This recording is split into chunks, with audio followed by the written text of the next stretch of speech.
Hey guys, Radhe Radhe, जय श्री कृष्णा। कैसे हो आप सब? तो उम्मीद करते हैं कि आप सब अच्छे ही होंगे।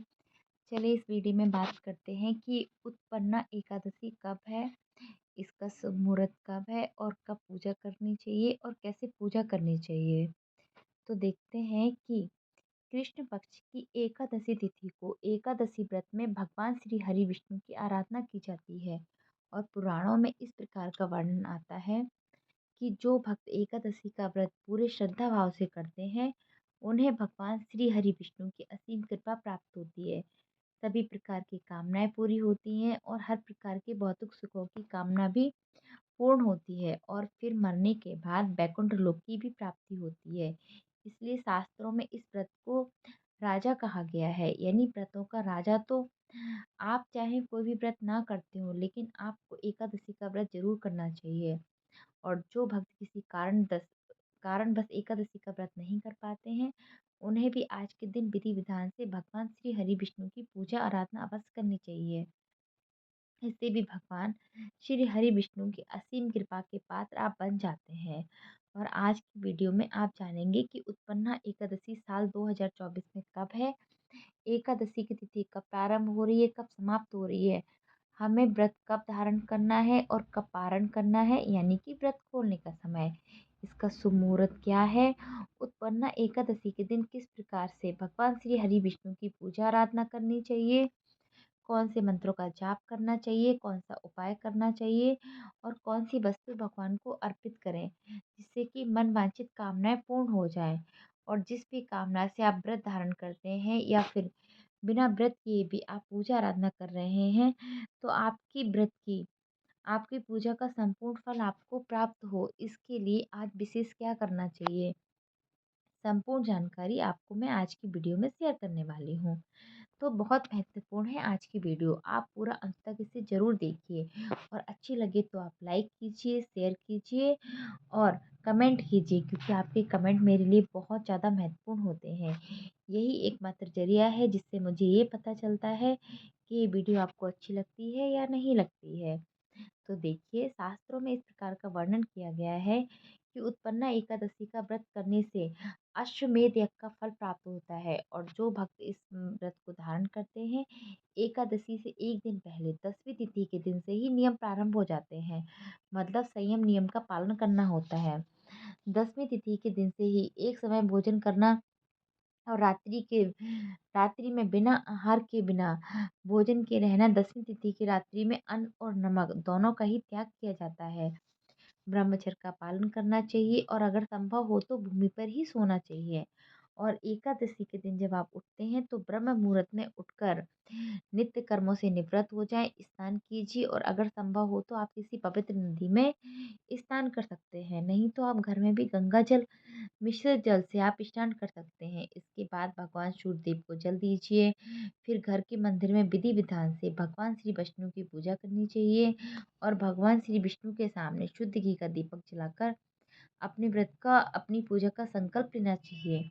इसके बाद भगवान श्री हरि विष्णु का अभिषेक करना चाहिए पंचामृत से या फिर शुद्ध जल से, गंगा जल से या फिर धूप दीप चंदन पुष्पों से। भगवान श्री हरि विष्णु की विधि विधान से पूजा करने के बाद ओम नमो भगवते वासुदेवाय नमः, ओम नमो नारायण नमः, इस प्रकार से मंत्रों को जाप करना चाहिए। उत्पन्ना एकादशी के दिन भगवान श्री हरि विष्णु की कृपा की प्राप्ति के बाद भगवत गीता का पाठ जरूर करना चाहिए। इससे समस्त प्रकार के पापों को मुक्ति मिल जाती है और भगवान श्री विष्णु की असीम कृपा भी प्राप्त होती है।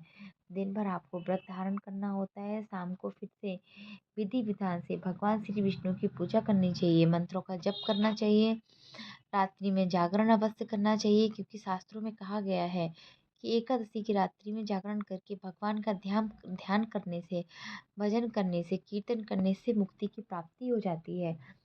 मन वांछित कामनाएं भी पूर्ण होते हैं, पितरों की भी कृपा मिलती है। इसीलिए एकादशी की रात्रि जागरण की रात्रि मानी जाती है। एकादशी व्रत का पारण द्वादशी तिथि में किया जाता है। तो द्वादशी तिथि के दिन ब्रह्म मुहूर्त में उठ जाइए, नित्य कर्मों से निवृत्त होकर स्नान कीजिए। फिर भगवान श्री विष्णु की पूजा करके अपना व्रत, अपनी जो साधना है उसके भी आपके जो मंत्र इत्यादि है सब कुछ भगवान को ही समर्पित करके व्रत में पूजा पाठ में किसी भी प्रकार की भूल चूक हुई हो तो उसके लिए क्षमा प्रार्थना कर लीजिए। अब आपका व्रत, आपकी पूजा संपूर्ण हुई। इसके बाद शुद्ध और सात्विक भोजन बनाकर भगवान का भोग लगा दीजिए, ब्राह्मण को भोजन करा दीजिए। और ब्राह्मण भोजन ना कर पाए तो ब्राह्मण के निमित्त भोजन की कच्ची सामग्री निकाल कर रख दीजिए दक्षिणा के साथ। और फिर शुभ मुहूर्त में आप अपना व्रत खोल सकते हैं, व्रत का पालन कर सकते हैं। तो दसवीं से द्वादशी तक ये नियम होते हैं और ये संक्षिप्त वर्णन है। बहुत ही संक्षिप्त में मैंने आपको बताने की कोशिश की है। इन नियमों का पालन एकादशी व्रत करने वालों के लिए अत्यंत आवश्यक है। अब जानते हैं एकादशी की तिथि कब प्रारंभ हो रही है, कब समाप्त हो रही है, व्रत में कब धारण करना है। और देखिए मार्गशीर्ष की कृष्ण पक्ष की एकादशी तिथि का प्रारंभ हो रहा है 26 नवंबर 2024 को सुबह 1:20 पर और समाप्त हो रही है 27 नवंबर को सुबह 3:40 पर। तो सूर्योदय कालीन तिथि हमें प्राप्त हो रही है 26 नवंबर को। इसीलिए 26 नवंबर 2024 मंगलवार के दिन उत्पन्ना एकादशी का व्रत हम धारण करेंगे। और एकादशी व्रत का पारण किया जाता है द्वादशी तिथि में। तो द्वादशी तिथि का प्रारंभ हो रहा है 27 नवंबर को सुबह 3:43 पर और द्वादशी तिथि का समापन हो रहा है 28 नवंबर को सुबह 6:24 पर। एकादशी व्रत का पारण हरिवासर की समाप्ति के बाद किया जाता है और हरिवासर की समाप्ति का समय है 27 नवंबर 2024 सुबह 11 बजे। एकादशी व्रत का पारण हमेशा शुभ मुहूर्त में किया जाता है और हरिवासर की समाप्ति के बाद ही हम व्रत खोल सकते हैं। तो ऐसे में व्रत का पारायण जो शुभ मुहूर्त आपको प्राप्त हो रहा है वो है दोपहर में 1:10 से दोपहर में 3:10 तक। तो पारण के शुभ मुहूर्त का ध्यान रखिए, क्योंकि अगर हम व्रत समय पर नहीं खोलते हैं और शुभ मुहूर्त में नहीं खोलते हैं तो हमारे किए गए व्रत का संपूर्ण फल हमें नहीं मिलता है। इसलिए शुभ मुहूर्त का ध्यान एकादशी व्रत में जरूर रखना चाहिए। अब जैसे कि भक्तों के प्रश्न आते हैं, क्या हम बिना कुछ खाए पिए रहे नहीं, तब तक आप पूजा कर लीजिए। द्वादशी के दिन आप सुबह पूजा वगैरह करने के बाद दान की सामग्री भी निकाल दीजिए। इसके बाद आप फलाहार कर सकते हैं और फिर जब शुभ मुहूर्त हो तो उस समय आप